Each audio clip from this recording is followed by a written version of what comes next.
Hello, everyone, and welcome to Rock Your Block. In today's segment of First Home Alliance, today we have a special segment lineup for you. And I'm thrilled to introduce our guest and today's co-host. Walter hails from Mount Vernon, New York, where he graduated from Mount Vernon High School. He earned a full athletic scholarship to Rutgers University, graduating with a Bachelor's of Science degree.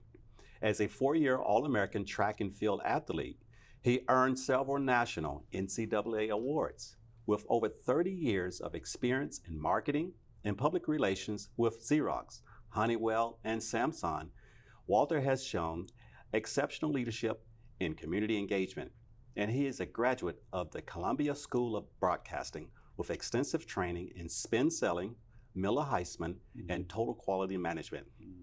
Walter is the founding president of the 100 Black Men of Prince George's County and mentors over 100 youth in the Washington region. Walter's favorite quote, "What you see is what you will be," reflects his win-win customer-focused approach. He was introduced to the Rutgers University Track and Field Hall of Fame in 2019. Its awards include the Copa Style Magazine Man of the Year, and most recently, the Legacy Mentorship Achievement Award. Please join me in welcoming our special guest and co-host, Mr. Walter Kirkland. Larry, how are you? I'm doing just fine.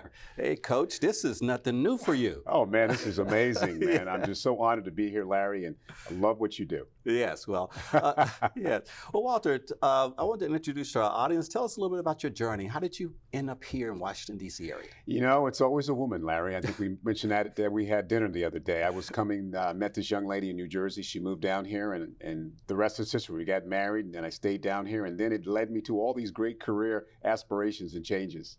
Yes, yes, I hear you. Well, you have had this place is a lot of opportunity here.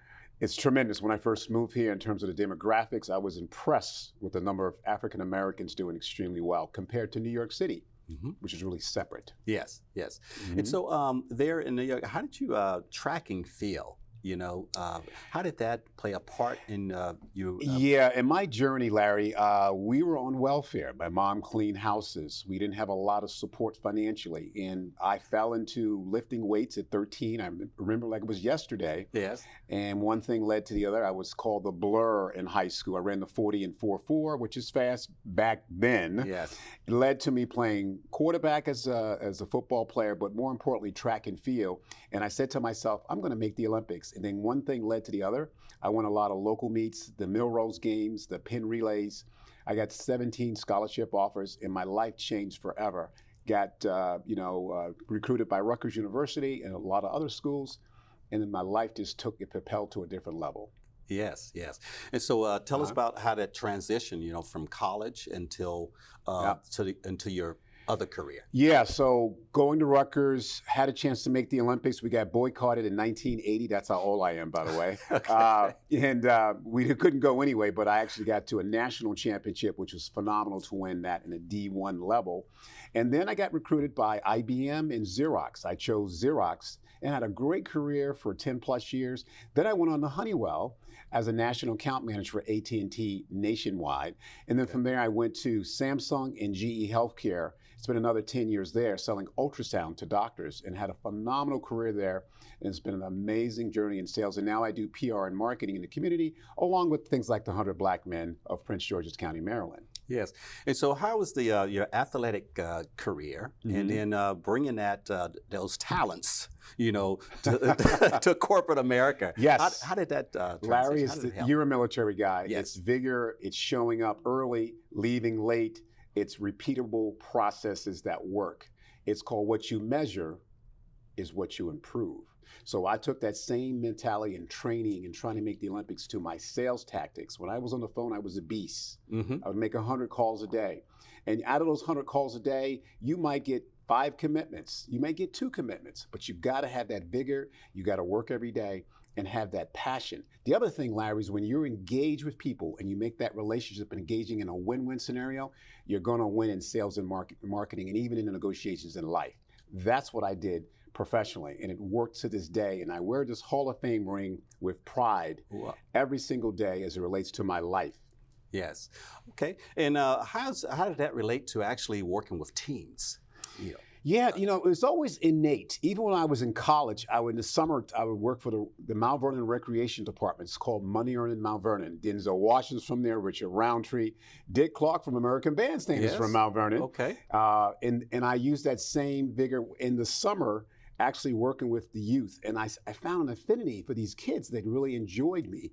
So from that point on, honestly, I've been mentoring about 40 years, and I've kept that same affinity with these kids. And some of these kids have called me to this day that they say, Mr. Kirkland, you're the reason why I'm working for IBM. You're the reason why I'm in the Olympics. You're the reason why I'm doing well, because for something happened, it made a transformation in my time, in my management as it relates to youth. Yes. And how did that impact and also was able to actually be the founding president, the 100 Black? Yes. When I moved here from New York, believe it or not, in 1998, there were not a lot of organizations for Black youth. There was a lot of crime, a lot of issues. And I heard about, I was going to form my own organization, but I heard about the 100 Black Men of America, which is the biggest mentoring organization in the world, 105 different chapters. There was one in DC, there was one in Baltimore, but nothing in Prince George's in this area. So I said, let me see if I can galvanize a team. First time we went down, I was not the president. I was actually on the steering committee. Yes. And we got turned down, Larry. We had to raise $5,000, do a board of directors and bylaws. Then I retooled and went down a second time, and I presented it like I was in a business class one-on-one.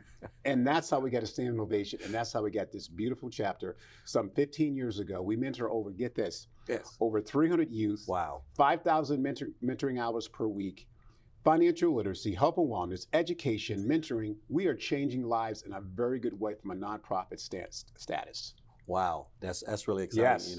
It's amazing. Yes, it is. Yes, and so I like your quote. What you see is what you will be. It's really what it does is think about that, Larry, and your audience should think about that. When you walk outside, you're a military guy. You are the walking image of life, and these kids they're looking to grab onto someone like us, Larry, boys and girls. So what you see is what you be, is what you feel. How do you engage yourself? How do you speak? I'm big into elevator speeches. I'm big into with these young people. Open your mouth, young girl, young boy, because it's not what you say in life, Larry. It's how you say it. Correct. So it's critical for what you see, what you be, because people are looking at you in the first 20 seconds. You know this, Larry. People make an assessment. Do I want to talk to Larry? Mm-hmm. Or do I want to respect Larry? Or do I want to walk away? We didn't listen to half of what you say anyway. That's right. So it's really powerful in that statement is why I identify with that statement. Yes. Make sense? Yes, that's true. That's true. And that first impression is hard to change. It's hard to change. Yes. You in pretty good physical shape, dear. Yes.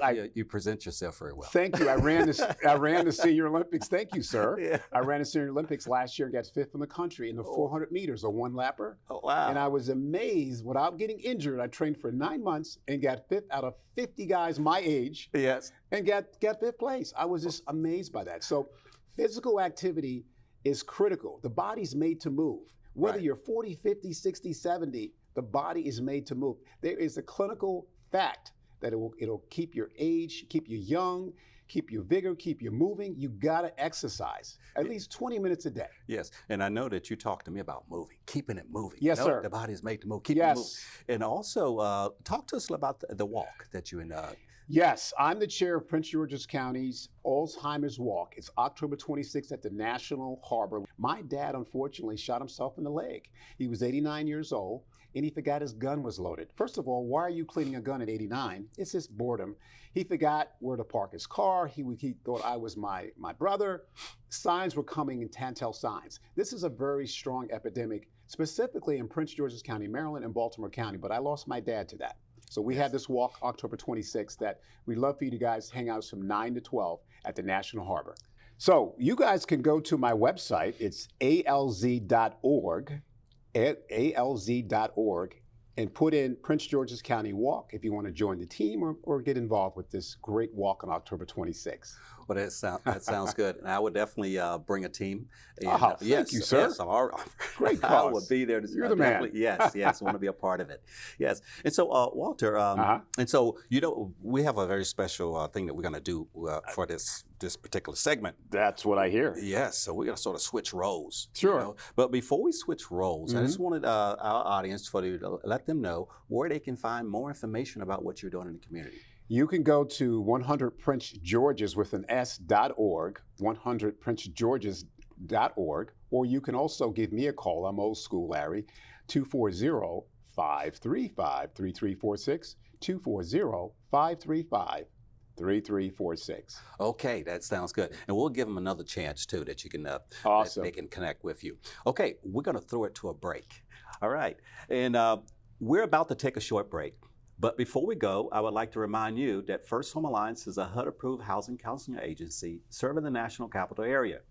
If you're a first-time home buyer or homeowner in need of mortgage assistance, please visit the U.S. Department of Housing and Urban Development website to find a HUD-approved agency in your area.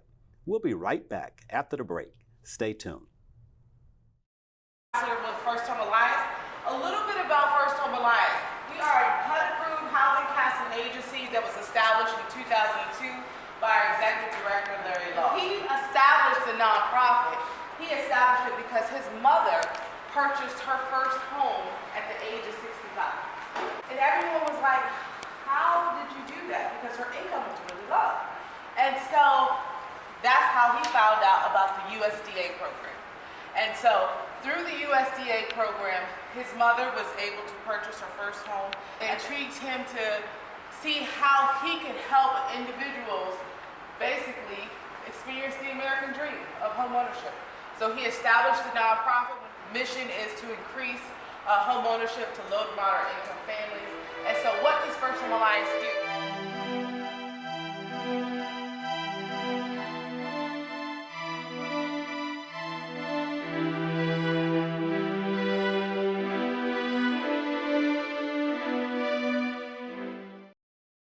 Welcome back. You're watching Rock Your Block. I'm your host, Larry Laws. And if you just now joined us, we're joined today with a special guest and co-host for today's segment, Walter Kirkland. So now we're switching the role Yes, to our co-host, Yes. Mr. Kirkland. You know what, Larry? I want to say congratulations to you. You know, I've heard so much about your organization, First Home Alliance, Yes. correct? Tell us about that, the mission and the vision, and how did that come to pass? Well, Walter, First Home Alliance, Okay. we're not just about housing. It's about transforming lives. Transforming lives. My mom became a first-time home buyer when she was 65 years old. Is that right? Yes, 65. Amazing. And so with that, I was inspired to help others with financial literacy and also housing because it's a way to transform lives, but also It is. generational wealth. Yes. And so First Home Alliance mission is to increase financial literacy and improve housing for both low and moderate income families and our veteran community. And Larry, they're not going to make any more land, right? Right, they're not. Tell us some more about specifically the services you offer to the beneficiaries. Yes, and so the services we offer, one is one of the high standards that we have. We're a HUD counseling agency. Oh, nice. And so we have 4 certified counselors on staff. Of course, we're going to increase that number because we have expanded our reach. We've expanded in different states. We have 3 offices now. One in Woodbridge, which is in Northern Virginia. Also one that's in Rockville, Maryland. Awesome. And we also have an office south side of Chicago. And so what we provide is housing counseling. So we have certified counselors that can walk individuals through the home buying process step by step. So we provide housing counseling. Also the service we offer is financial literacy. So we do the education financial literacy, but also we coach individuals on credit, budget, and managing money management. I imagine, Larry, you being a military guy, there probably is a big disconnect here once the folks get out of the military. Is this why you kind of got this going? Yes, that is correct. That is correct. For me personally, I was a little confused in reference to what a veteran was. When I came in the military, I signed up in 1979.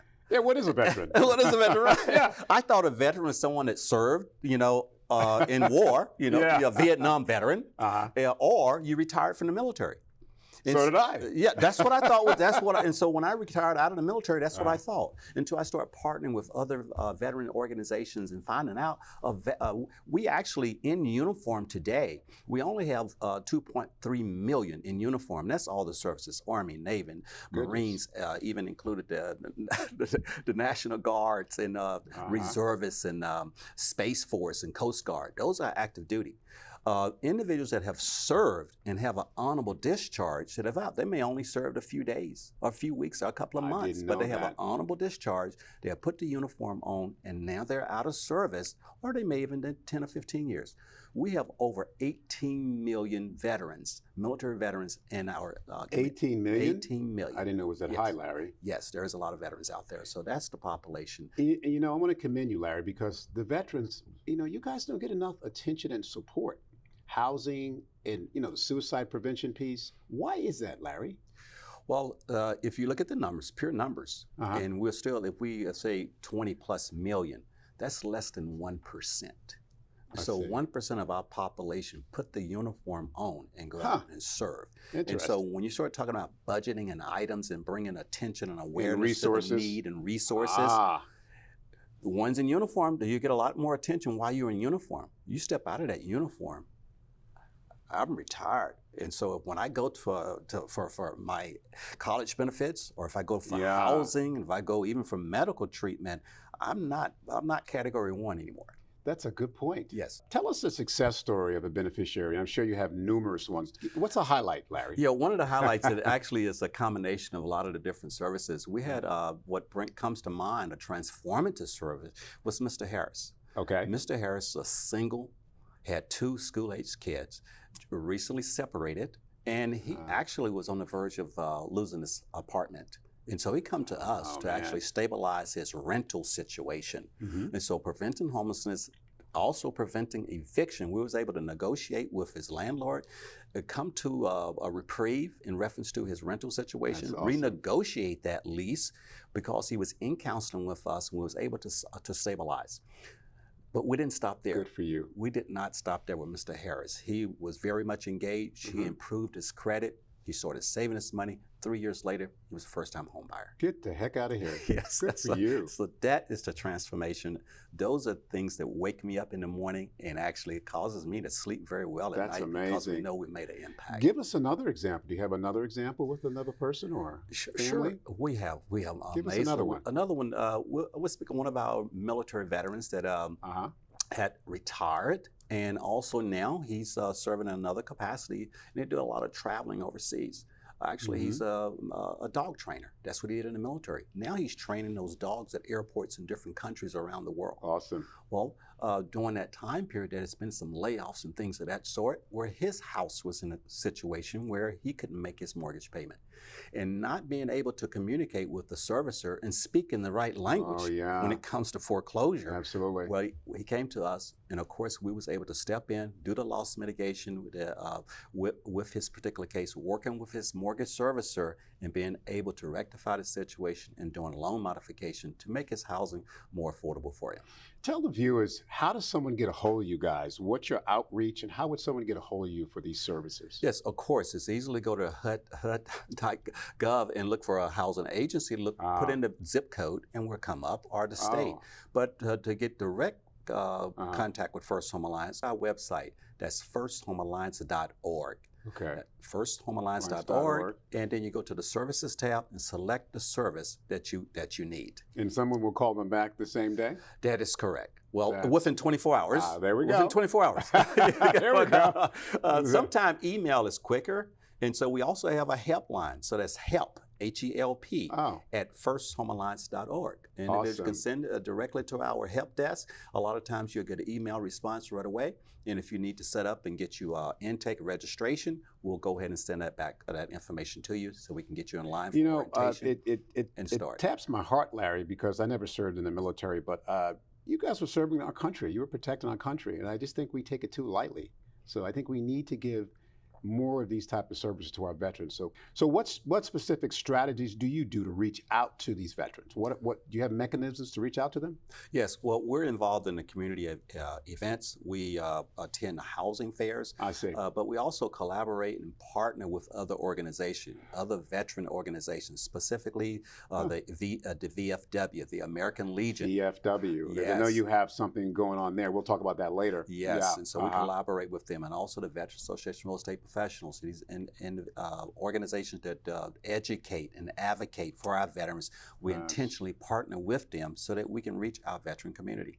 Yeah, are there any limitations to age or sexuality as it relates to a veteran? It's totally inclusive. Inclusive. Whether you're in uniform, out of uniform, it doesn't matter what your gender, age, no. Yeah, it can be traumatic. I mean, home buying can be very traumatic if you're not knowledgeable. Yes, and that's some of the fair housing laws that come in, and actually that's what I'm an advocate of fair housing. You know, one that protected my mom. You know, being over 65 years old to get she actually got a 26-year mortgage, and so they could have discriminated. So you're 70, 65 years old. Are you going to be able to pay? Why 26? Just help me educate you on different mortgages. Everyone think you get a 30-year mortgage, or you get a 20-year mortgage. I've heard of 15 and I've heard 30, but not 26. Why 26? I don't know. It was a USDA product. For whatever reason, they have a 26.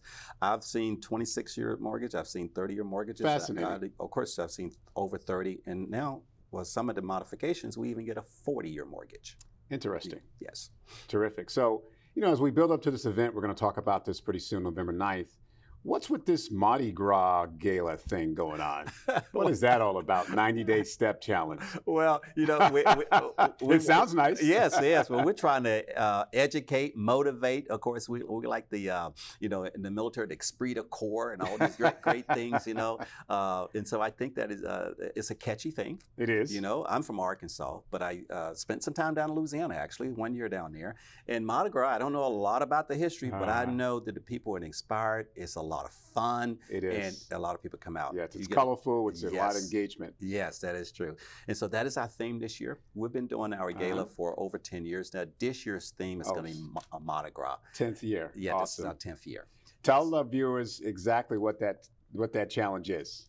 Well, okay, that's the March to Mardi Gras to the gala. Yep. Now, this is a step challenge, and it's going to start on the 12th of August, but you can actually want to go ahead and register early and be involved in the step challenge. So there's going to be weekly drawings. Where if you're going on a weekly, you'll be able to get a drawing. Get a drawing on a prize? Yeah, on a prize, yes. I love it. Yes, yes. Good. And also the challenge. You'll be able to join in the challenge. There's going to be an overall award at the end of it as well. I like it. And so we like the competition.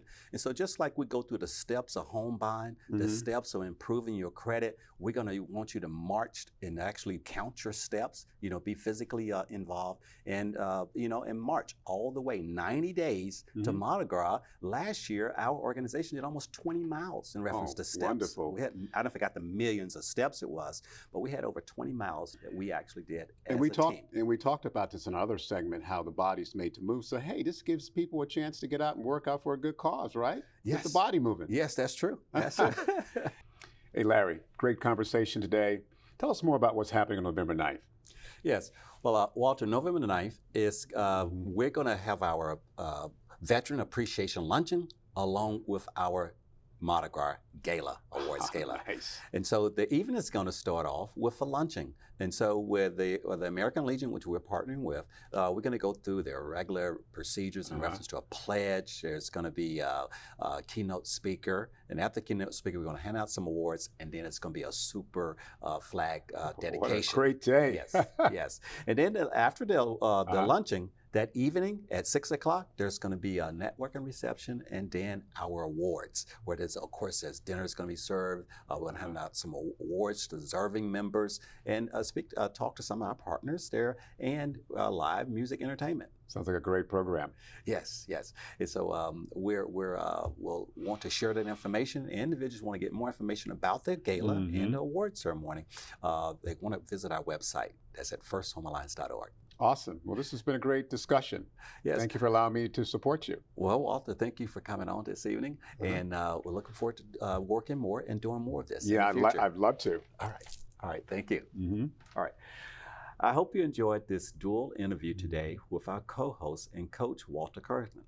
Of course, if you want to find out more information about Walter and what Walter is doing in the community, you can visit his website. You can also follow him on social media. I'm Larry Laws of First Home Alliance, and it's been my pleasure sharing with you our mission and highlighting the impact of our services. If you have questions about financial fitness or how we can help make your dream of homeownership a success, visit our website at firsthomealliance.org. However, you can drop us a direct link into our help box at help@firsthomealliance.org. And then tune into our next show to see if your question was selected to be aired and share it with our audience. Again, thank you for coming on today. And if you want to find out information how you get services and advocate, volunteer, and support our mission by visiting us on the web at firsthomealliance.org or follow us on social media. Thank you for watching today's segment of First Home Alliance, and join us next time to rock your block.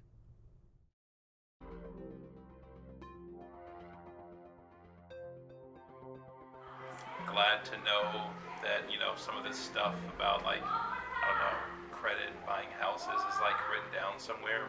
A lot of the times it's always hearsay, like other friends or family members who have bought houses before, but they can never, tell you legit what you need to get done and do before buying a house. I definitely think this class should be required for all first home buyers because a lot of times the real estate agent doesn't explain the process to you. So I think this is very important. It's from the credit up to receiving a loan, and the most important thing is the process that you go through when you're buying the house, and there are a lot of process which you don't have idea about that before you take this class. Speakers who came up and spoke about each section, they were very knowledgeable in their field, and I felt like it was relatable. They didn't just throw out a whole bunch of terms that went over my head, but they really explained it in a way to where I understood it, and I could even explain it to my children, and it was even easier for me to take home and kind of remember and process and apply to my next steps. The process was amazing.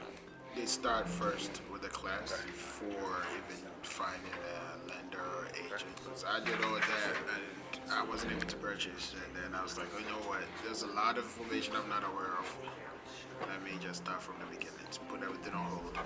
Start from Piecing the information together, because you've heard things about the loans and about this and about the credit, but this is like a summary, and it just gives a clear flow of where to go with what you have and kind of building up a plan.